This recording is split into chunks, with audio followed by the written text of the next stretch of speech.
আসসালামু আলাইকুম। ভার্সিটি এক্সামের জন্য ইংলিশ পাস করার পরে যেই বইটাকে সবচেয়ে গুরুত্বপূর্ণ মনে করা হয় সেটা হচ্ছে ব্যালেন্স টু ফেল। যদিও এটা একটা বিদেশি বই, তারপরেও আমাদের বিশ্ববিদ্যালয় পরীক্ষার জন্য এটা অনেক বেশি গুরুত্বপূর্ণ এবং এটা পড়াই লাগে। সো আমরা প্রত্যেকটা প্রবলেম এক এক করে শেষ করব। আজকে আমাদের প্রথম প্রবলেম নিয়ে আসছি।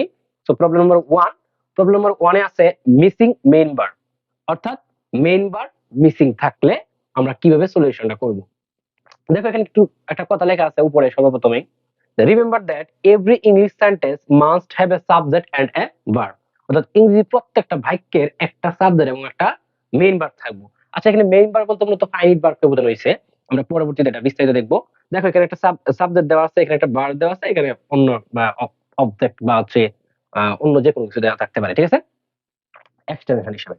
সো আচ্ছা, নিচে আরেকটা জিনিস দেখো, নিচে আমরা আরেকটা জিনিস দেখবো, সেটা হচ্ছে গিয়ে দেখো নিচে আরেকটা জিনিস দেখা আছে, avoid using an ing form, an infinitive, an auxiliary verb or another parts of speech instead of main verb। বলতেছে মেইন ভার্বের পরিবর্তে, ইনস্টেড অফ মানে পরিবর্তে, মেইন ভার্বের পরিবর্তে তুমি কখনোই ING form, infinitive, auxiliary verb বা পার্ট অফ স্পিচের অন্য যে কোনো কিছু ব্যবহার করতে পারবে না, হবে না। মেইন ভার্ব ব্যবহার করতে হবে এবং মানে যেটা হচ্ছে ফাইনাইট ভার্ব বলি ওটা ব্যবহার করতে হবে। সো আমরা উদাহরণ দেখবো। এখানে একটা উদাহরণ দেওয়া আছে, দেখো উদাহরণ লিখছে, the prettiest girl in our class with long brown hair and brown eyes. So বলতেছে কি, এখন দেখো এখানে আসলে এই সেন্টেন্সটা ইনকারেক্ট একটা সেন্টেন্স। এখন তোমাকে আগে দেখতে হবে যে কি কারণে এটা ইনকারেক্ট হয়েছে, এটা তোমার একটু খুঁজে বের করা লাগবে। সো তুমি কি লক্ষ্য করে দেখো যে এইখানে হচ্ছে গিয়ে আমরা যদি একটু দেখি, যে এইখানে হচ্ছে গিয়ে আমাদের কি আছে, এইখানে আমরা যদি সাবজেক্টটা খুঁজে বের করি, তাহলে আমরা জানি সবসময় প্রিপোজিশনের আগে যেটা থাকে সেটা হচ্ছে সাবজেক্ট। এই জিনিসটা মনে রাখবা, প্রিপোজিশনের আগে যেটা থাকে, সেটাকে কি বলা হয়, সাবজেক্ট ধরা হয়, ঠিক আছে, সাবজেক্ট। এর একটা নোট, ঠিক আছে, এটা মনে রাখবা। প্রিপোজিশনের আগে যেটা থাকে সেটাকে বলা হয় সাবজেক্ট। তাহলে গার্লটা হচ্ছে কিনা সাবজেক্ট, তাহলে এই গার্ল যেহেতু একটা সাবজেক্ট, অবশ্যই একটা সেন্টেন্স হতে হলে এই গার্লের একটা কি লাগবে, ভার্ব লাগবে। সো এই ভার্বটা কি এখানে আছে?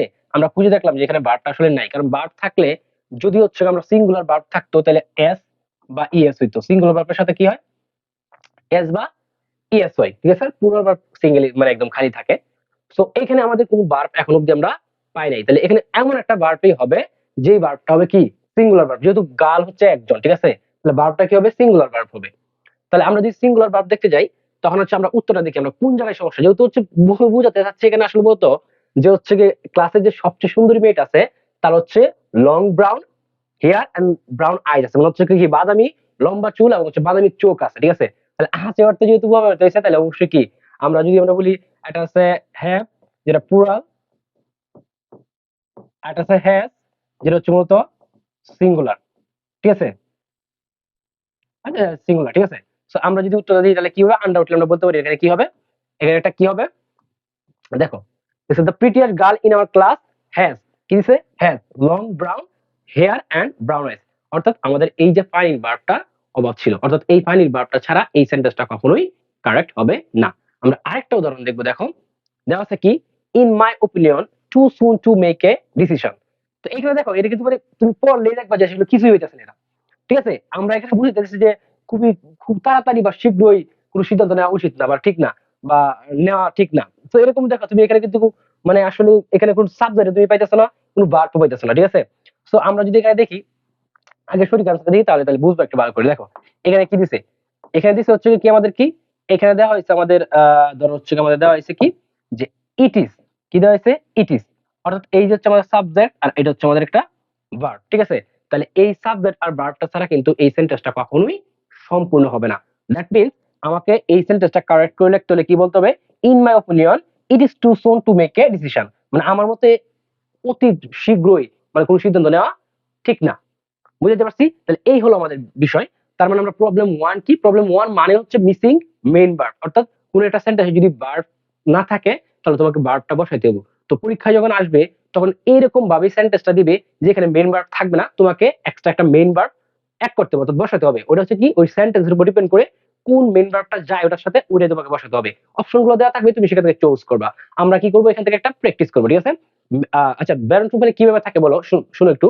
প্রথমে ওরা রুলসটা দেয়, রুলস দেওয়ার পর অনেকগুলা উদাহরণ দেয়, উদাহরণের পরে দুইটা প্র্যাকটিস থাকে, ঠিক আছে, দুইটা অনুশীলন থাকে, এক্সাম্পল থাকে। ওই অনুশীলন থেকে হুবহু প্রশ্ন চলে আসতে পারে। সো আমরা অনুশীলনগুলো আমরা হচ্ছে গিয়ে সলভ করবো, ঠিক আছে। দেখো আমরা অনুশীলনীগুলো যদি সলভ করি তাহলে আমরা যাই অনুশীলনে যাই। প্রথম এক্সাম্পল আমাদের কি আছে, চুজ দ্য কারেক্ট আনসার, ঠিক আছে, চুজ দ্য কারেক্ট আনসার, ঠিক আছে। এখানে আমরা কি করবো, কারেক্ট আনসারটা মানে কারেক্ট আনসারটা হচ্ছে চুজ করবো। লেখছে Arizona dash a very dry climate. Arizona একটা কি আছে, মানে শুষ্ক হচ্ছে গিয়ে কি আছে। আচ্ছা দেখো এখানে হয়ে যা যেহেতু, তারপরে আমি একটু বলে দিই তোমাদেরকে। দেখো এখানে আমরা কি দেখো, এইটা একটা নন ফাইনাইট ভার্ব, এটা একটা নন ফাইনাইট ভার্ব, আর এটা তো কোনো সময় এটা কি, এটা ভার্বই না, উইথ তো কোনো ভার্বই না। আচ্ছা এখন অনেকক্ষণ ধরে বলতেছি non finite verb, non finite verb, যে একটা সেন্টেন্স হইতে হলে অবশ্যই একটা ফাইনাইট ভার্ব লাগবে, নন ফাইনাইট ভার্ব থাকলে হবে না। সো এখানে ফাইনাইট ভার্বটা কি আমাদের একটু বুঝতে হবে। ফাইনাইট ভার্ব হচ্ছে যদি কোনো সেন্টেন্সে আইএনজি যুক্ত থাকে তাহলে এটা ফাইনাইট ভার্ব হবে না। যদি টু প্লাস ভার্ব ওয়ান থাকে তাহলে ওটা ফাইনাইট ভার্ব হবে না, এটা নন ফাইনাইট ভার্ব। যদি হচ্ছে গিয়ে আমাদের ভার্ব থ্রি, ভার্বের যে পার্টিসিপল ফর্ম এটা থাকে, তাহলে হচ্ছে গিয়ে আমাদের কি হবে না, আমাদের হচ্ছে গিয়ে এটা হচ্ছে ফাইনাইট ভার্ব হবে না। অর্থাৎ যদি তুমি বলো এরকম, আমি যদি একটু এখানে একটু দেখাই, দেখো আমি যদি এখানে একটু দেখাই তোমাদেরকে, তোমরা একটু মানে বুঝতে একটু সুবিধা হবে। আমি যদি বলি যে আই প্লেইং, তুমি কি এটাকে সঠিক সেন্টেন্স ধরবা? অবভিয়াসলি নট, কারণ এটা কি, ভার্বের সাথে আইএনজি আছে, ভার্বের সাথে আইএনজি থাকলে কি হয় না, ফাইনাইট ভার্ব হবে না, একটা নন ফাইনাইট ভার্ব হয়ে যায়। তো ফাইনাইট ভার্ব যেহেতু হয়েছে না তাহলে এটা সেন্টেন্স হবে না। আমি যদি বলি আই টু প্লে, এটা কি হবে টু প্লাস ভার্ব অন, তাহলে এটা আমার হবে না, ঠিক আছে, কারণ এটা ফাইনাইট ভার্ব হবে না। আমি যদি বলি, এরকম যদি আই গন, তাহলে এটা একটা ভার্ব থ্রি অর্থাৎ পার্টিসিপল ফর্ম, তার মানে এটা হবে না, ফাইনাইট ভার্ব না এটা। দ্যাট মিন্স আমাকে একটা ফাইনাইট ভার্ব বসাতে হবে। তাহলে এইখানে ফাইনাইট ভার্ব কোনটা, যদি এটাও না থাকে এটাও না থাকে, এটা তো ভার্বই না, এটা তো ভার্বই না কোনো, ঠিক আছে, এটা নন ফাইনাইট ভার্ব, এটা নন ফাইনাইট ভার্ব, এটা ভার্বই না, তাহলে উত্তর কি হবে, আমরা সহজেই বলতে পারি উত্তর হবে হ্যাজ, ঠিক আছে, এই উত্তর হলো হ্যাজ। আচ্ছা এখানে আরেকটা বিষয় খুবই মজার একটা বিষয় আমাদের জানতে হবে, বলে এটা জানা দরকার, কিন্তু তুমি জানলে ভালো না যে এটা ওইরকম কোনো বাধ্যতামূলক যে জানাই লাগবে। সেটা হচ্ছে কি, এই এরিজোনা দেখার পরে আমি যখন পড়ছি ফার্স্ট, আমি ইন্টারমিডিয়েট পাস করার পর যখন পড়ছি ব্যালেন্স টুয়েলভ, তখন আমি না এটাকে মেয়ে ভাবতাম। এরিজোনা মানে আমার তো একটা মেয়ে, কিন্তু পরে ভাবতাম যে Arizona has a very dry climate, এরিজোনার একটা শুষ্ক জলবায়ু আছে, মেয়ের কিভাবে শুষ্ক জলবায়ু থাকে, আমার একটা প্যাচ লাগলো। তো সবার জ্ঞাতার্থে বলে রাখি যে এরিজোনা হচ্ছে কি, এরিজোনা একটা প্লেসের নাম, এটা হচ্ছে গিয়ে মার্কিন যুক্তরাষ্ট্রের দক্ষিণ পশ্চিমাঞ্চলের একটা রাজ্য হচ্ছে এই এরিজোনা। সেখানে কি আবহাওয়াটা কি থাকে, অনেক ড্রাই থাকে, ঠিক আছে। সো আমরা এখান থেকে এটা জেনে নিলাম যে এরিজোনা কোনো মেয়ের নাম না, এরিজোনা হচ্ছে একটা অঞ্চলের নাম, যেটা মার্কিন যুক্তরাষ্ট্রের একটা রাজ্য, ঠিক আছে। আচ্ছা আমরা পরে এখান থেকে এক্সাম্পলের মধ্যে দুইটা থাকে, পার্ট ওয়ান থাকে, পার্ট ওয়ান গেছে, আমাদের পার্ট বিটা আছে। পার্ট বি একটা সেন্টেন্স দেওয়া থাকে, বলে যে হচ্ছে কোন জায়গায় ভুল এটা সঠিক করার জন্য। Choose the incorrect word or phrase and correct it. বলছে যে আমরা কি বলবো, ইনকারেক্ট ওয়ার্ড বা ফ্রেজ থাকলে এটাকে আমরা কারেক্ট করতে হবে। তাহলে দেখো কি দেওয়া আছে, venomous snakes with modified teeth connected to poison glands in which the venom is secreted and stored, ঠিক আছে, secreted and stored। বলছে এখানে আসলে ভুল কোথায় আছে, এটাকে আমাকে খুঁজে বের করতে হবে, খুঁজে বের করে ওই জায়গায় ঠিক করতে হবে, ঠিক আছে। তাহলে তুমি দেখো আমরা বলছিলাম কি, যে হচ্ছে প্রিপোজিশনের আগে যে অংশটা থাকে সেটাকে বলা হয় সাবজেক্ট। তাহলে এখানে উইথ দেওয়া আছে, ধরো এইখানে যদি উইথ ধরিও, তারপরে দেখো তুমি এটার আগে যদি সাবজেক্ট ধরো, যদি এখানে উইথ হবে না, আমরা এটার আগে হচ্ছে আমরা কি ধরবো, সাবজেক্ট ধরবো, ঠিক আছে। তাহলে ভেনুমাস স্ন্যাক্স মানে ভেনুমাস স্ন্যাক্স হচ্ছে এখানে সাবজেক্ট। তাহলে দেখো এখানে কিন্তু কোনো ভার্বের প্রশ্ন আসে না, এটা ঠিক আছে। তারপর এখানে দেখো ভেনুমাস হচ্ছে সাবজেক্ট, এর একটা হচ্ছে তোমার ভার্ব, তাহলে এখানেও ঠিক আছে, ঠিক আছে। তাহলে আমার এইখানেও ঠিক আছে, আবার এইখানেও ঠিক আছে, ঠিক আছে। তাইলে হচ্ছে আমার সমস্যাটা কোথায় হতে পারে, সমস্যাটা হতে পারে এইখানে। এইখানে যদি সমস্যাটা হয় তাহলে হচ্ছে কি দেওয়া যেতে পারে এখানে, তাহলে হচ্ছে আমি অবশ্যই এখানে কি দিব, আমরা একটা ভার্ব দিব। কি ভার্ব দিব, যে মডিফাইড এর আগে একটা দিব। ঠিক আছে, স্ন্যাক্স যেহেতু আছে তাহলে দেখো আমাদের কি হবে এখানে, এটা হবে হ্যাভ মডিফাইড, কি হবে, যে ভেনুমাস স্ন্যাক্স হ্যাভ, দেখো এটা একটু আমরা একটু দেখি, অনেকের এখানে অনেক কিছু অনেকেই জানে না, যে have modified the connect to poison glands in which the venom is secreted and stored, ঠিক আছে। দেখো আচ্ছা এখানে আরেকটা জিনিস আমাদের জানতে হবে, যে এইটা অনেকেই ভাবে যে এটা আসলে কি, এটার মানে কি, বেনুমাস অর্থ কি, এই বেনুমাস অর্থ হচ্ছে বিষাক্ত, ঠিক আছে, বিষাক্ত, ঠিক আছে, এই বেনুমাস মানে হচ্ছে বিষাক্ত, ঠিক আছে। এখানে বিষাক্ত সাপের কথা মূলত উল্লেখ করা হয়েছে, ঠিক আছে, এর দাঁত থাকে এরকম এরকম এরকম বোঝানো হয়েছে।